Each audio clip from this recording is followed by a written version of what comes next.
I cilësuar në çdo kohë si thesar I çmuar për të pasuruar botën e brendshme të njeriut, apo si kultivuesi I vlerave të dijes, interesi për librin në Shkodër po vjen në rritje.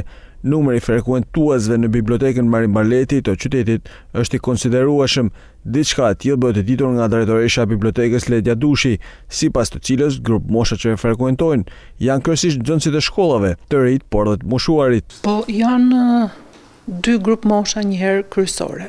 Janë nxënësit dhe moshat që janë praktikisht në pension, të cilat një farë mënyrët e kanë leximin, një farë ushqimi, domethënë, të ditës. Por nuk mungon interesi përgjithsisht nga gjitha moshat. Fëmijët kanë sigurisht një interes shumë të lartë frekuentimit. Biblioteka Publike Marin Barleti ka një fond të pasur librash, ndërsa gjatë muajit që lan pas, që përkon edhe me muajin e librit, nuk munguan aktivitetet e shumta letrare, të cilat kulmuan me festivalin letrar me pjesëmarrjen e disa shkrimtarëve të njohur.